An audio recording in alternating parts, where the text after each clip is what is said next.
मित्रों, अभी हम मौजूद हैं नेपाल में और नेपाल का यह बागमती नदी है जो कि नेपाल से निकल के आती है और इंडिया में जाती है, गंगा में मिल जाती है। हम यहाँ इसलिए आए हैं कि यहाँ से हम आपको प्रत्यक्ष दिखाएं कि नेपाल सरकार की क्या कामयाबी है और भारत सरकार की क्या कमजोरी है, क्या नाकामयाबी है। भारत और नेपाल का कंपेयर करना बिल्कुल नाइंसाफी होगा और अनजस्टिस होगा। इसको कहीं से बराबरी नहीं किया जा सकता है क्योंकि नेपाल कहीं ना कहीं एक छोटा सा देश है और भारत के कई ऐसे राज्य नेपाल से बड़े हैं, तो कंपेयर करना, बराबरी करना बिल्कुल जायज नहीं होगा।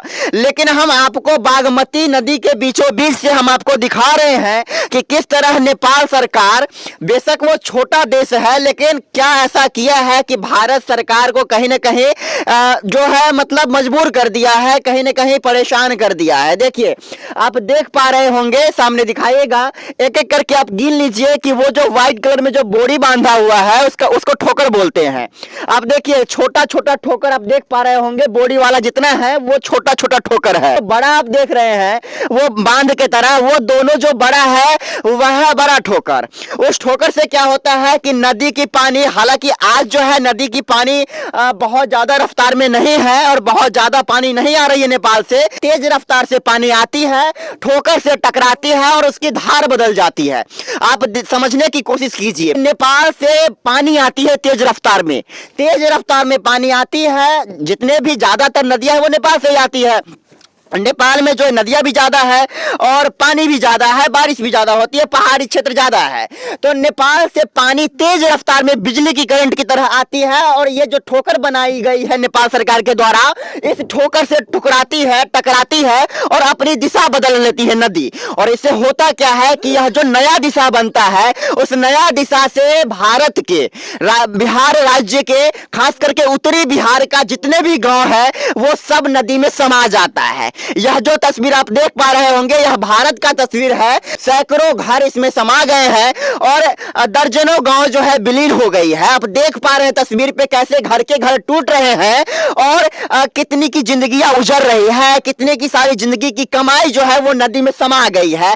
तो इसको हम क्या कहेंगे? इसको हम कहीं ना कहीं भारत सरकार और नीतीश सरकार, बिहार सरकार की नाकामयाबी ही कहेंगे कि आप एक ऐसी बांध की व्यवस्था नहीं कर सकते, आप नदी की दिशा बदलने के लिए, नदी पर नियंत्रण करने के लिए आप कुछ ऐसा प्रावधान, ऐसी कोई व्यवस्था नहीं कर सकते जिससे कि भारतवासियों को नुकसान ना हो, बिहारियों को नुकसान ना हो। तस्वीर मैं आपको दिखाना चाह रहा हूं, देखिए, एक एक करके आप देखिए, जो ठोकर बनाया गया है यह कहीं ना कहीं नेपाल सरकार की कामयाबी को दर्शाता है और भारत सरकार की नाकामयाबी को। कैसे यह नदी की तेज रफ्तार को बदल दे रहा है दिशा और भारत की तरफ मोड़ दे रहा है। उत्तरी बिहार में बाढ़ ही बाढ़ आपको आजकल देखने को मिलेगा। मोतिहारी हो, चंपारण हो या फिर भागलपुर, गोपालगंज, सारण, ये तमाम जिलों में बहुत ज्यादा बाढ़ का पानी आया हुआ है। वो सारी बाढ़ की पानी जो है, कोसी हो, गंडक हो या बागमती हो, उसके मार्फत नेपाल से इंडिया में आया हुआ है, बिहार में आया हुआ है और उत्तरी बिहार को ले डूबा है। नदी की जो दिशा बदलने में जो कारगर हुआ है नेपाल सरकार, इससे कहीं ना कहीं बिहार और भारत के लोग बदहाल हुए हैं, परेशान हुए हैं और भारत सरकार चुप्पी साधी हुई है, बैठी हुई है, कुछ नहीं कर पा रही है। जबकि भारत सरकार के पास ऐसी ऐसी टेक्नोलॉजी है कि आपको बता दूं मैं कि जब रेलवे की काम होती है, रेलवे ट्रैक का जब निर्माण होता है, तो नदी को उठा करके यहां से वहां रख देता है। बताइए, इतनी बड़ी टेक्नोलॉजी है भारत सरकार के पास। नदी को जहां मन वहीं रोक देती है और जिधर से चाहे उधर से उठाकर इस तरफ कर देती है, उस तरफ कर देती है, दिशा बदल देती है। परंतु आज देखिए, इतनी बड़ी समस्या है उत्तरी बिहार का, और उत्तरी बिहार ही नहीं, उत्तर प्रदेश का भी यह बहुत बड़ा समस्या है कि नेपाल से आने वाली पानी, नदी एकदम से परेशान किए हुआ है। मिट्टी एकदम गीली है, यहाँ पे नदी था, आप देख पा रहे होंगे, उस तरफ जो है सिर्फ नदी ही नदी और पानी ही पानी आपको दिखाई दे रही होगी। और जहां मैं खड़ा हूं यहाँ पे भी पहले नदी था, नदी अब धार चेंज करके उधर चली गई। क्यों चली गई नदी धार चेंज करके, वो मैं आपको दिखाता हूं। देखिए, यह है नेपाल सरकार की कामयाबी।